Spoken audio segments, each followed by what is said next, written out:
Hello dear student, कैसे हैं वो आप।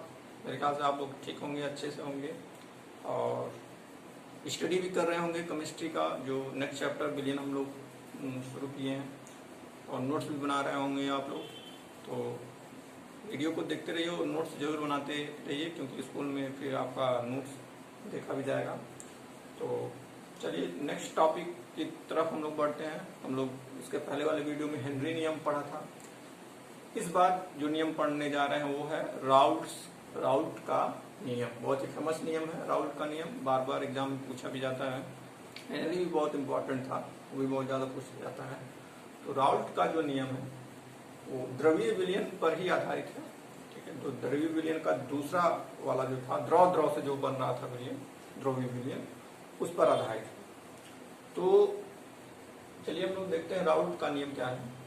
तो राउल्ट के नियम में जो परिभाषा है देखिए, पहले किसी द्रव्यीय विलयन में प्रत्येक द्रव का आंशिक दाब उसके विलयन में मोल अंश के समानुपाती होती है। इसको समझने के लिए, इस परिभाषा को समझने के लिए सबसे पहले हमको जानना होगा कि ये द्रव्यीय विलयन क्या है। तो द्रव्यीय विलयन में अब ये आंशिक दाब भी इसमें आ गया है।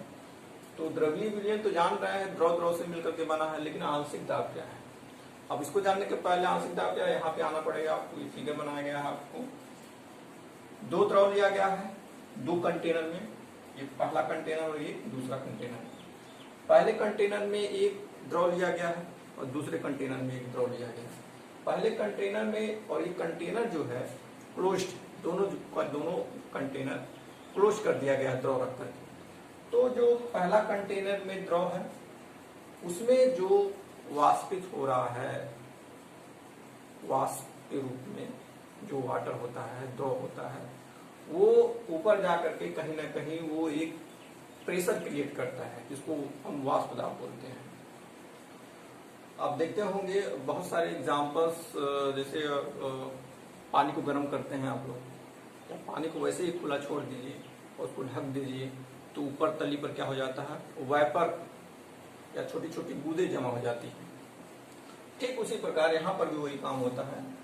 यहाँ से उठने वाला जो वेपर होता है ये यहाँ पे तली पे जाकर के वहां पे बूंद का निर्माण कर लेती है। तो जो वेपर यहाँ पे कन्वर्ट होता है वो वेपर प्रेशर के रूप में द्रव पर लगने लगता है, जिसको हम लोग हिंदी में वाष्प दाब बोलते हैं। तो वाष्प से ही वाष्प दाब बना है, वाष्प का जो दाब होगा वही वाष्प दाब है। तो पहले द्रव का वाष्प दाब P10, दूसरे द्रव का वाष्प दाब जो है वो P20। अब इनको मिला दिया जाए, और एक विलयन बना दिया जाए। इन दोनों को तीसरे कंटेनर में इन दोनों को मिला रख करके एक विलयन बना दिया जाए। तो अब जो यहाँ का प्रेशर था थोड़ा मोड़ा यहाँ पर भी जाएगा। अब चूंकि विलयन बन गया, यहाँ शुद्ध द्रव का था, लेकिन ये क्या हो गया है, विलयन का हो गया। तो विलयन का जो वेपर प्रेशर होगा, पहले द्रव का जो होगा वो P1 होगा और दूसरे द्रव का जो होगा वो P2 होगा। यहाँ P10 था, P20 था, लेकिन यहाँ चेंज हो जाएगा क्योंकि विलयन बन गया तो P1 और P2 हो जाएगा।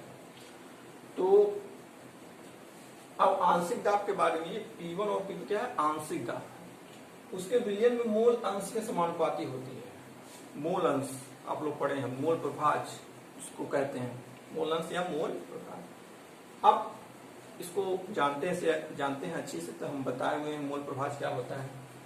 तो हर एक विलयन में जो विलय होते हैं, जो विलायक होता है, या दोनों विलय हैं या दोनों विलायक हैं, उनका क्या होगा, कुछ न कुछ मोल अंश होगा। तो पहले जो द्रव का वाष्प दाब है उसका कुछ न कुछ मोल अंश होगा ही उस द्रव का, तो उसके समानुपाती होगा।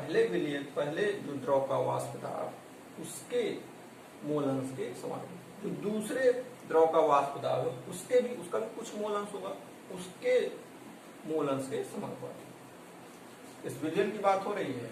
इस विलयन में P1 भी है और P2 भी है, P1 प्लस P2, और दोनों को जोड़ देंगे तो हो जाएगा PT, मतलब कि टोटल प्रेशर। तो P1 समानुपाती X1 मतलब समझ रहे हैं ना, मोल प्रभाज या मोल अंश, मोल अंश, पहले द्रव का मोल अंश है, ये दूसरे द्रव का मोल अंश। तो P1 समानुपाती P1, P1 समानुपाती X1, P2 समानुपाती X2। अब समानुपाती चिन्ह को हटाने के लिए अब जानते हैं क्या लगाते हैं, कोई कांस्टेंट लगाते हैं। तो कांस्टेंट कहां से आएगा, कांस्टेंट यहाँ पे देख रहे हैं P1 0 लगा गया और P2 0। अब भी P1 0 कहाँ था, ये P2 0 यहाँ। ये शुद्ध द्रव का वाष्प दाब P1 0, इसी को कांस्टेंट मान लिया गया है। तो कांस्टेंट मान लिया गया है, कांस्टेंट रख दिया गया है, जिससे समानुपाती चिन्ह हट गया है और इक्वल टू आ गया है। इसी तरह P2 इक्वल टू P2 0 कर दिया गया है, कांस्टेंट रख करके ये कांस्टेंट हो गया है, क्योंकि फिक्स मान हो जाता है। किसी भी शुद्ध द्रव का जो वाष्प दाब होगा वो एकदम फिक्स होगा, वो बदलने वाला नहीं है। इसी तरह यहाँ पर भी तो P1 0 P2 0 फिक्स है, इसमें कोई चेंजिंग नहीं होने वाला है। तो P1 equal to P1 0 X1 आ गया और P2 equal to P2 0 X2 आ गया।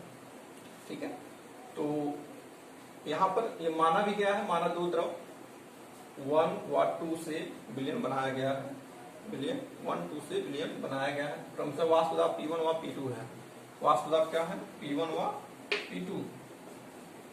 ठीक है, तो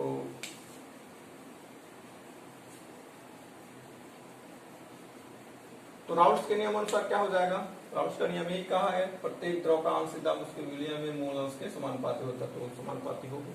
उसको समानुपाती हटाने के लिए एक कांस्टेंट यूज किए और उस कांस्टेंट यूज करने के बाद इक्वल टू में चेंज आ गया। और अब विलयन का पूरा दाब, कुल दाब हम लोग निकालते हैं, तो टोटल दाब PT इक्वल टू हो जाएगा P1 प्लस P2 और PT इक्वल टू हो जाएगा P1 0 X1 plus P2 0 X2। तो इस तरीके से अगर किसी विलयन का टोटल दाब, टोटल वाष्प दाब निकालना है तो आप लोग इस फार्मूले का चाहे इस फार्मूले का उपयोग कर सकते हैं। यही है राउल्ट्स नियम। राउल्ट्स नियम में यही कहा गया है कि जो द्रव से द्रव मिलकर के जो विलयन बना है वो उसके वेपर प्रेशर के मोल अंश के समानुपाती होता है। द्रवीय विलयन में प्रत्येक द्रव का आंशिक दाब उसके विलयन में उपस्थित मोल अंश के समानुपाती। ठीक है, तो मोल अंश और वेपर प्रेशर ध्यान में रखिए, इसी दोनों पर ही राउल्ट्स का नियम है। इसमें बहुत सारी चीजें हैं, तो चलिए बहुत सारी चीजें क्या हैं। तो बच्चों विलयन जो होता है वो दो प्रकार का हो सकता है, जिसमें जिसको नाम दिया गया आदर्श विलयन और अनादर्श विलयन। तो आदर्श विलयन को इंग्लिश में आइडियल सॉल्यूशन बोलते हैं, अनादर्श विलयन को इंग्लिश में नॉन आइडियल सॉल्यूशन बोलते हैं।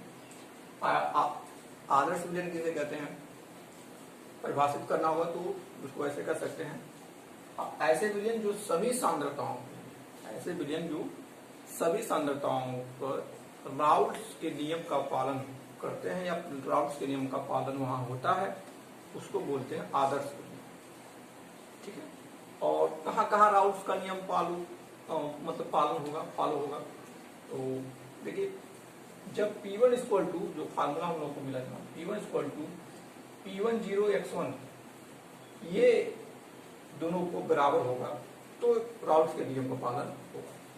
P2 equal to P2 0 X2 और PT इक्वल टू, ये टोटल प्रेशर है P1 प्लस P2।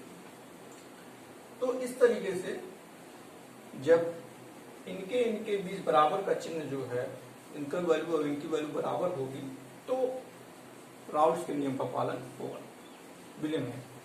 तो ऐसे विलयन जो सभी सांद्रताओं पर राउल्ट्स के नियम का पालन करते हैं या राउल्ट्स के नियम का पालन होता है, आदर्श विलयन कहलाता है। ठीक दूसरी तरफ जो दूसरा प्रकार है अनादर्श विलयन, इसमें क्या है, इसमें राउल्ट्स का नियम पालन नहीं होता है। मतलब ऐसे विलयन जो सभी सांद्रताओं पर राउल्ट्स के नियम का पालन नहीं करते हैं, अनादर्श विलयन कहलाते हैं। इसमें देखिए खास बात क्या है, इसमें इक्वल टू नहीं, नॉट इक्वल टू है, मतलब कि इनकी वैल्यू सेम नहीं होगी, बराबर एक दूसरे के नहीं होगी। ठीक उसी प्रकार यहाँ पर भी बराबर वैल्यू नहीं आएगी। अगर बराबर वैल्यू नहीं आती है तो वो अनादर्श विलयन होती है, और अगर वैल्यू बराबर आती है तो आदर्श विलयन कहलाती है। इसकी कुछ खास बातें हैं। जैसे इस विलियम में जो एंथैल्पी परिवर्तन होगा, जो उसमें हीट निकलेगी, वो डेल्टा एच इक्वल टू 0 होगी, परिवर्तन शून्य होगा। और जबकि इसमें एंथैल्पी परिवर्तन शून्य नहीं होता, कुछ ना कुछ उसकी वैल्यू होगी, 1 होगी या -1 होगी, घटेगी बढ़ेगी, कुछ ना कुछ होगी, लेकिन 0 नहीं होगी। उसी प्रकार इसमें आयतन परिवर्तन जो होगा डेल्टा V बराबर, वो भी 0 होगा, शून्य होगा।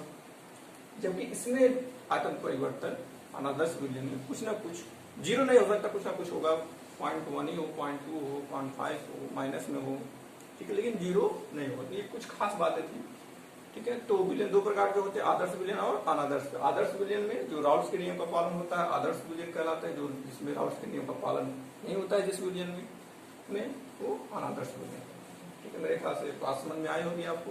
अब इस वीडियो में इतना ही, और बाकी नेक्स्ट वीडियो के लिए थोड़ा वेट करिए, इंतजार करिए, और लाइक सब्सक्राइब और नोट्स बनाते रहिए आप लोग, और लाइक और सब्सक्राइब करते रहिए, और पढ़ते भी रहिए, क्योंकि बोर्ड एग्जाम होने की संभावनाएं आप जान ही रहे हैं कि फरवरी में होती है बोर्ड एग्जाम। तो अभी से पढ़ते रहेंगे तो बोझ कम रहेगा, लास्ट में बोझ ज़्यादा हो जाएगा, तो प्रेशर क्रिएट हो जाता है, इसी तरह का प्रेशर जो यहाँ पर क्रिएट होता है, ठीक है। तो ठीक है, और नेक्स्ट वीडियो के लिए थैंक यू वेरी मच।